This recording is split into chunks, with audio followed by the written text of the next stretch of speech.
RMC, QG Bourdin 2017, compte de campagne. Il est 8h20, notre compte de campagne avec Marie Dupin. Parlons des agriculteurs dont on ne parle évidemment pas suffisamment, mais il y a d'autres catégories de Français dont on ne parle pas suffisamment dans cette campagne. Marie Dupin, les candidats à l'agriculture. Non, les candidats à la présidentielle. Oui, les candidats à la présidentielle. L'agriculture, certains veulent une agriculture plus respectueuse de l'environnement, d'autres pas. Et dans la première catégorie, Jean-Jacques François Fillon, le candidat des Républicains, économique pour les produits agricoles.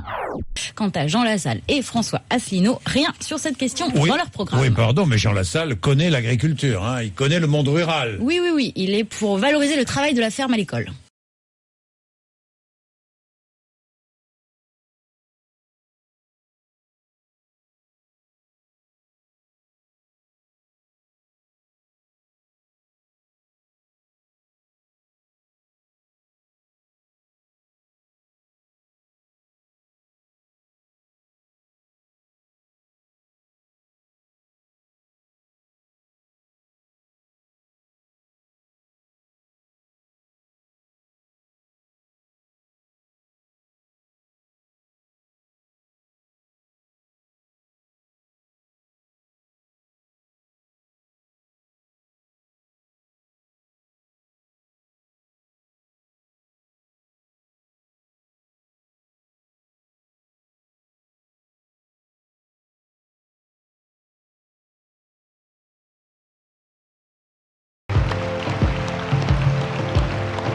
Monsieur Asselineau. Monsieur le candidat, bonjour.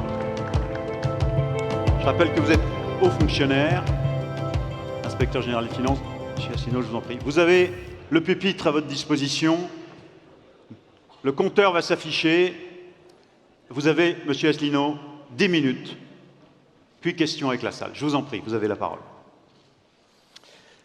Madame la Présidente, Messieurs les Présidents, Mesdames et Messieurs les élus, Mesdames et Messieurs, je vous remercie d'avoir le souci démocratique et républicain d'inviter dans votre assistance celui qui est le candidat du Frexit, puisque parmi les autres candidats, les 10 autres candidats propose soit de rester dans l'Union européenne, soit de renégocier les traités avec des échéances que l'on ne connaît pas, avec des exigences que l'on connaît encore moins, et ceci se solderait, paraît-il, dans le meilleur des cas, par un référendum. Tout ceci se déroulant au moment même où la France est en train de s'effondrer dans tous les domaines, et en particulier en matière d'agriculture.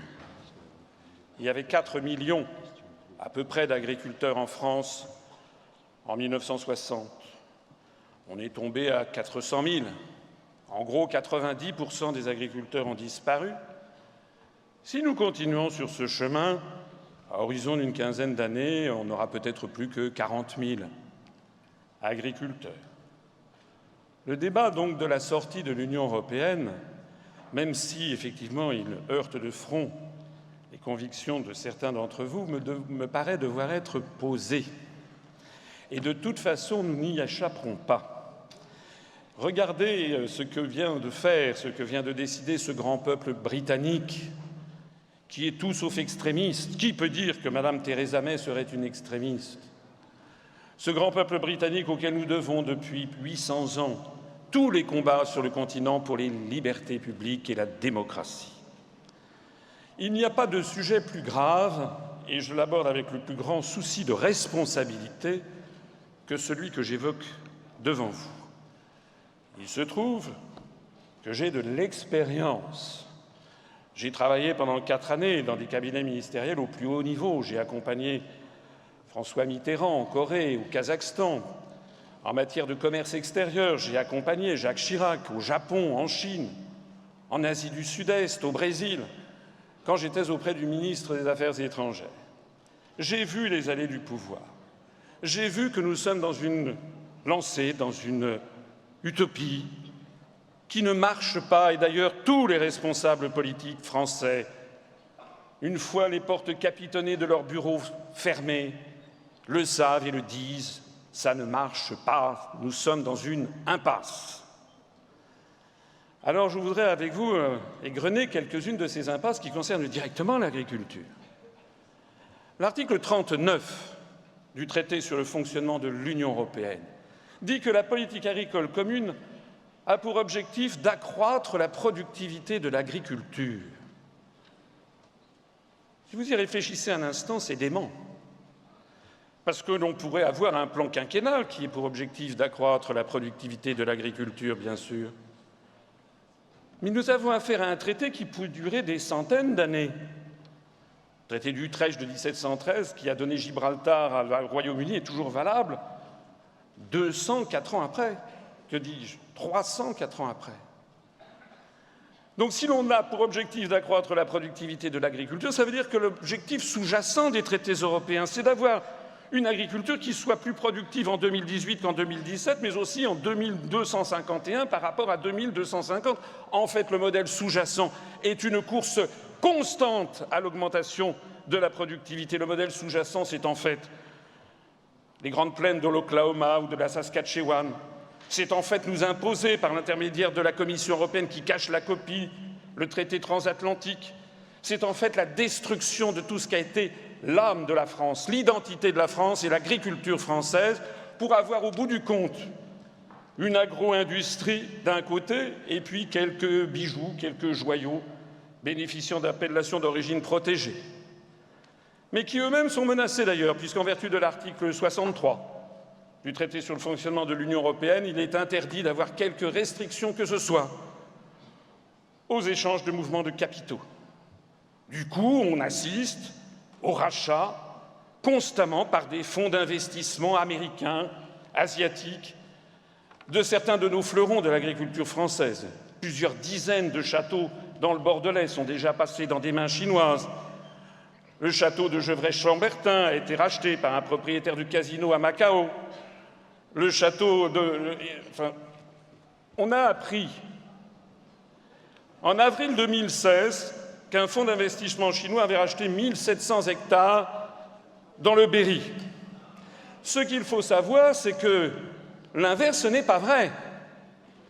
Ce qu'il faut savoir, c'est que si vous gagnez au loto, vous voulez racheter par exemple quelques hectares du grand jardin du Longjingcha, du thé du Puy du Dragon, dans la ville de Hangzhou, les Chinois vous diront « meilleur ». Non.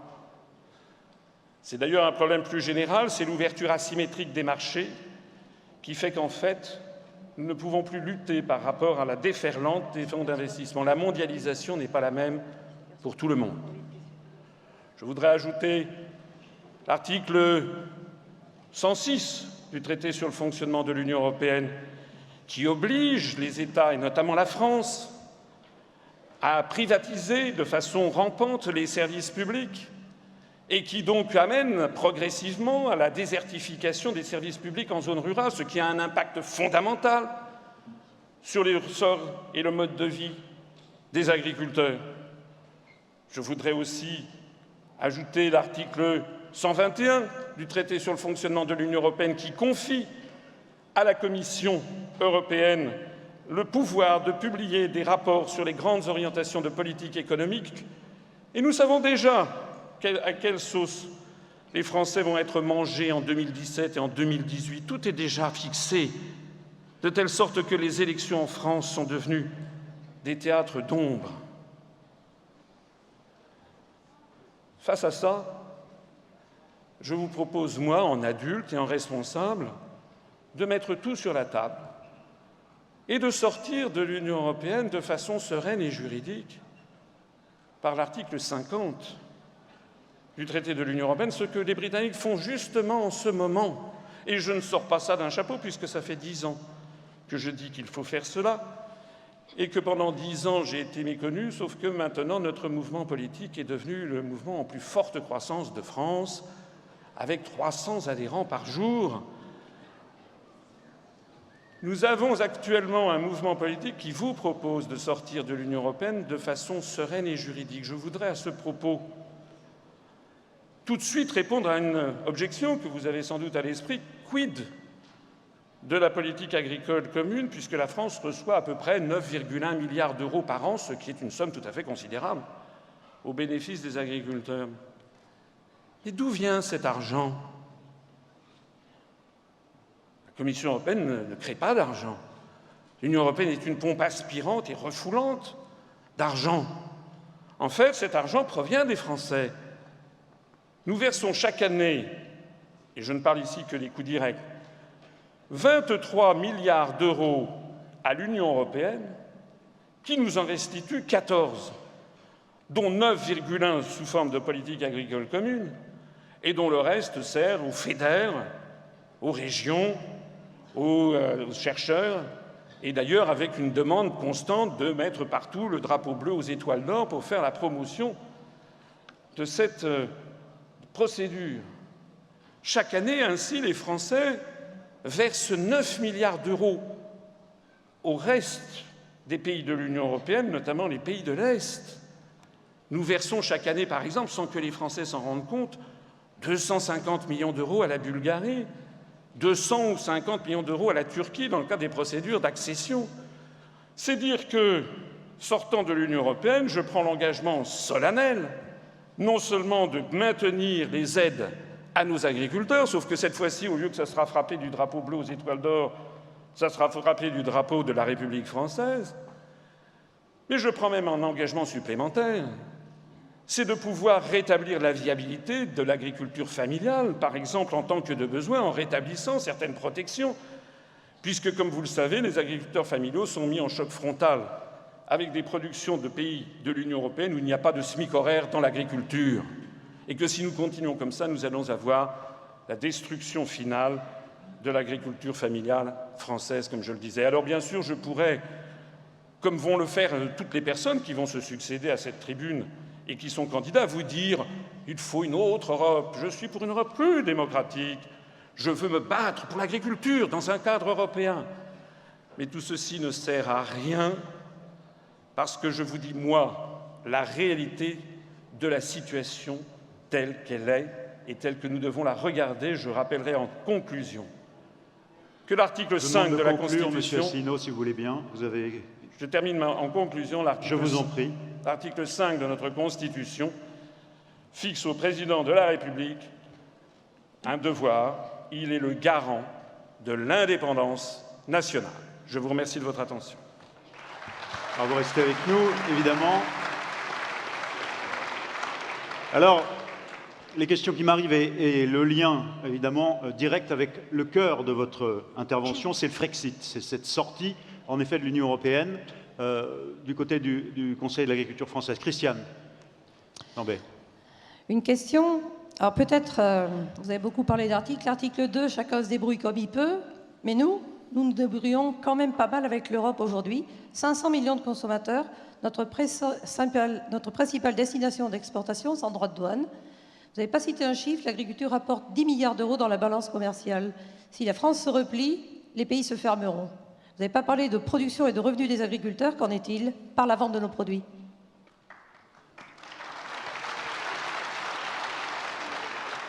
François Asselineau. Alors, Madame la Présidente, sauf erreur, sortir de l'Union européenne ne veut pas dire devenir la Corée du Nord. Lorsque je m'exprime devant des assistances à Annemasse ou à Besançon, où l'on est à quelques kilomètres de la Suisse, pays qui n'est ni dans l'Union européenne ni dans l'euro, personne ne peut imaginer un instant que sortir de l'Union européenne signifie se refermer, se couper du reste du monde. Qui peut croire d'ailleurs que le Royaume-Uni, qui est une très grande puissance commerciale, ait décidé de se refermer sur le monde depuis d'ailleurs que les Britanniques ont voté en faveur du Brexit le 23 juin de l'année dernière. Toutes les prophéties apocalyptiques avaient été faites auparavant sur ce qui allait leur arriver. J'observe que, d'une part, la livre sterling a baissé d'environ 10%, ce qui a redynamisé considérablement les exportations, parce que les produits britanniques se sont bien mieux vendus, et ce qui a permis de créer des emplois. Le taux de chômage est tombé à 4,6%, comparons avec ce qu'il existe en France. Si nous sortons de l'Union européenne, figurez-vous, je vais vous dire un secret, mais nos partenaires auront toujours envie d'acheter des vins de Bordeaux, d'acheter du champagne, d'acheter des fromages français, d'acheter du foie gras. Mais ils l'auront toujours envie. Et puis, il n'y a pas que, d'ailleurs, les partenaires de l'Union européenne. Où sont nos grands marchés à l'exportation maintenant, par exemple, pour les alcools? sinon justement maintenant les grands pays d'Asie, la Chine, le Japon, Hong Kong, que je connais parfaitement? Où sont les grands marchés de demain en matière de céréales, sinon les pays d'Afrique du Nord et les pays du Sahel? Nous avons donc... François Asselineau, la dynamique des questions fait que Michel Prug voudrait vous relancer sur ce point. Vous avez répondu sur la première question. Michel Prug. Oui, alors pour moi, monsieur le candidat, un autre type de question. Cette construction de l'Europe a permis d'avoir sur notre continent la paix. Et cette paix, ou la paix d'une manière générale, est construite par le fait que les gens apprennent à se connaître. Et donc le fait de pouvoir se déplacer au travers des frontières, je pense en particulier à nos jeunes, alors effectivement, ce n'est pas l'ensemble de nos populations qui ont la chance de pouvoir le faire, mais facilité d'échange qu'on a sur notre continent est quelque chose qui permet de se connaître, de refuser, je dirais, les affrontements stériles, et donc derrière la paix. Nous avons un sujet qui est l'économie, qui ne fonctionne pas correctement, beaucoup de gens s'en sont plaints sur le plan agricole, mais est-ce que le Frexit n'est pas un handicap pour le futur et, je dirais, la rencontre des peuples et la création d'un avenir commun? François Asselineau. Je vous remercie de cette question qui, je trouve, très judicieuse, si vous me le permettez. Moi, j'ai vécu au Japon, je parle le japonais, je suis allé dans 85 pays du monde et je suis passionné par le monde extérieur. Je rappelle que sortir de l'Union européenne n'a rien à voir avec sortir ou non de l'espace Schengen, ce que je ne propose pas dans mon programme et ce que nous soumettrons, si je suis élu, par référendum au peuple français. Il est, encore une fois, il faut sortir de sa tête l'idée que sortir de l'Union européenne serait se refermer sur le monde. Est-ce que les Suisses sont bloqués chez eux? En matière de paix, je me permets d'insister sur le fait que l'article 42 du traité de l'Union européenne place la diplomatie et la sécurité de l'Union européenne sous la tutelle de l'OTAN. Et nous en avons vu les conséquences sur l'agriculture française, puisque la France, n'étant plus maîtresse de ses grands choix diplomatiques, a été obligée d'embrayer, d'emboîter le pas des États-Unis d'Amérique contre la Russie au sujet de l'Ukraine. Le résultat, vous le savez, c'est que la France a participé à une politique de sanctions à l'égard de la Russie, que d'ailleurs l'ancien et le défunt président de la FNSEA avait stigmatisé lui-même en disant que ça coûtait 1 milliard d'euros de contre-sanctions de la Russie à l'égard des productions agricoles françaises. Sauf erreur de ma part, parce que les Russes ont décidé de supprimer les importations de produits agricoles en provenance de l'Union européenne. Ils ont notamment mis un terme à l'importation de produits porcins venant de Pologne, que ces produits porcins sont ensuite réorientés vers l'Europe de l'Ouest et que tout ceci se traduit par une chute du produit du porc au marché au cadran appelé vin. Et c'est ceci qui explique qu'en matière d'élevage, par exemple, parce que tout se tient dans le monde d'aujourd'hui, parce que la France participe à des conflits ou à des oppositions diplomatiques qui ne sont pas les siennes, eh bien nous avons affaire donc à des gros problèmes en matière d'élevage. Alors, Monsieur Asselineau, il nous reste 8 minutes pour votre intervention. 2 questions viennent de la salle. D'abord, est-ce que vous pensez que la loi de modernisation de l'économie, la loi récente, a fait du bien aux agriculteurs? Et puis, puisque vous avez évoqué la Chine, question qui vient sur les Chinois précisément, le Berry, c'est 1700 hectares, achat de terre, tente d'installer des pseudo-agriculteurs. Quelles mesures prévoyez-vous pour maintenir le modèle agricole français? Voilà ces 2 questions, je vous en prie. Alors, la loi de modernisation de l'agriculture, vous savez, les lois El Khomri, les lois Macron, tout ceci sont en fait des présentations qui sont faites au peuple français. Vous avez exactement les mêmes lois en Belgique, au Royaume-Uni, en Italie, qui sont prises sous l'influence, exactement sous les directives de la Commission européenne. Je renvoie, je l'évoquais tout à l'heure, au rapport sur les grandes orientations de politique économique qui sont prises par la Commission européenne après décision formelle du Conseil, et dont le dernier a été pris le 18 mai 2016 et qui vaut jusqu'à la fin de 2017. Moi, je ne considère pas personnellement que tout ceci soit favorable aux agriculteurs, puisque ce sont des cautères sur des jambes de bois. Ce que veulent les Français, ça me permettra de répondre en même temps à la deuxième question. Il y a une formidable demande des Français pour avoir des produits de qualité, pour avoir une agriculture biologique, ou sinon biologique, une agriculture raisonnée, pour avoir une agriculture qui soit respectueuse des terroirs, des identités, pour avoir une agriculture qui respecte certains cycles naturels. Tout ceci entre en choc frontal avec les objectifs fixés par les traités européens d'une agriculture hyper-productiviste. Et je voudrais ici rappeler qu'il est impossible de renégocier les traités, puisque les traités sont une sédimentation depuis 60 ans de compromis entre des intérêts nationaux de plus en plus nombreux, 6, puis 9, puis 10, puis 12, puis 15, puis 25, puis 27, puis 28, et que désormais, changer une virgule est un tour de force. Il faudrait, pour changer les traités, obtenir l'accord unanime de 28 États, bientôt 27 lorsque le Royaume-Uni ne sera plus là, et ensuite de 27 peuples sous forme de vote au Parlement ou de référendum, c'est le cas en Irlande, ça voudrait dire 56 accords unanimes. Donc nous ne pouvons pas changer les traités européens, il faut bien se mettre ça dans la tête.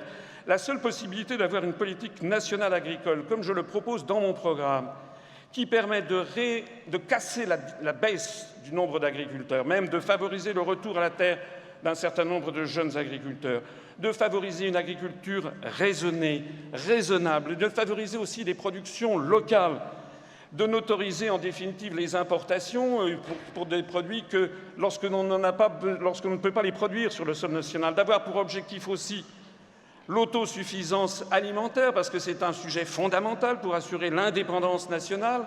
Eh bien, tout ceci nécessite en effet que la France, sereinement, juridiquement, en parfaite harmonie avec ses voisins, reprenne les manettes et reprenne le pouvoir. En fait, il faut tout simplement que la France soit la France, c'est-à-dire étymologiquement le pays des hommes libres.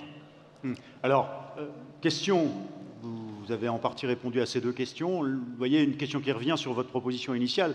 Doit-on vivre en autarcie s'il n'y a plus de marché commun? Mais encore une fois, je comprends bien que cette question se pose, puisque malheureusement, les idées que je développe ont très peu accès, c'est le moins que l'on puisse dire, aux grands médias, et qu'il n'y a pas de débat. Au passage, d'ailleurs, je remarque que lorsque TF1 a organisé un débat, j'en étais écarté, et TF1 a excipé du fait que c'était trop difficile de faire débattre 11 personnes.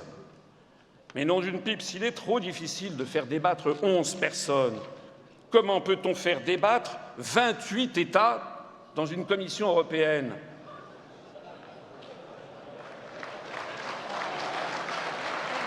Il ne s'agit pas de vivre en autarcie. Est-ce que la Norvège, est-ce que la Suisse vivent en autarcie? Ils n'ont pas les mêmes droits de douane que nous. Mais bien sûr, mais nous aurons à renégocier. Mais encore une fois, c'est une négociation donnant-donnant. Je rappelle que Mme May, depuis que le Brexit a été voté, Mme May a été assaillie de demandes de traités, de demandes de propositions de traités de commerce par des pays extra-européens, notamment par la Chine, la Corée, l'Inde, l'Australie. Nous ne sommes pas seuls au monde. La France doit viser à l'universel. La France n'est pas un tout petit pays, la France est un grand pays. Je prends l'exemple de la Suisse. La Suisse, c'est 42 000 km².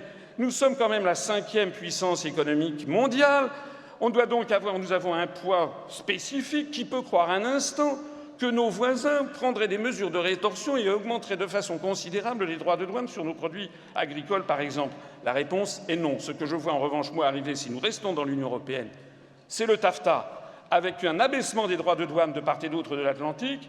Ça veut dire très simplement que le droit de douane sur les produits agricoles moyens est de 13% pour l'Union européenne, de 6% pour les États-Unis. Et si l'on fait baisser de part et d'autre à 0%, ça donnera un gain immédiat de compétitivité aux productions agricoles américaines de 7%. Voilà ce à quoi nous sommes confrontés. Vous avez, Monsieur Asselineau, encore un peu moins de 2 minutes. Je vous propose de conclure en vous remerciant. Merci pour votre souci démocratique. Je crois que ce qui est important en France, c'est qu'il y ait des débats de fond. Or, les débats de fond ne plaisent pas à ceux qui pilotent toutes ces opérations. Je vois d'ailleurs qu'il va y avoir un débat le 4 où il y aura 11, mais déjà pour le 20, ceux que l'on appelle les grands candidats, qui ne sont grands, je ne sais pas très bien par quoi, si ce n'est que peut-être par les affaires judiciaires qu'ils ont sur le dos. Mais moi, je suis un grand candidat par la connaissance de mes dossiers, je suis un grand candidat par mon expérience professionnelle, parce que moi, je sais de quoi je parle. Je parle d'ailleurs sans note. Vous verrez si les successeurs parlent sans note. Je vois d'ailleurs que certains ne sont pas venus, ont préféré jouer les filles de l'air. Je note d'ailleurs que le débat du vin, paraît-il, a du plomb dans l'aile. Il n'y a pas de débat de fond. Je suis là pour imposer un débat de fond parce que, de toute façon, la question de l'Union européenne se pose. Le principal cabinet d'intelligence économique américain, Stratfor, au début de cette année, a dit de toute façon l'Union européenne va exploser. C'est donc faire preuve de sens des responsabilités. Et malheureusement, nous n'avons pas parlé ici du problème de l'euro. C'est faire preuve de sens des responsabilités que de dire ce que je dis, parce que je voudrais citer peut-être en conclusion Jean-Jacques Rousseau qui disait « Les idées générales sont les sources des plus grandes erreurs des hommes. » Vive la République et vive la France.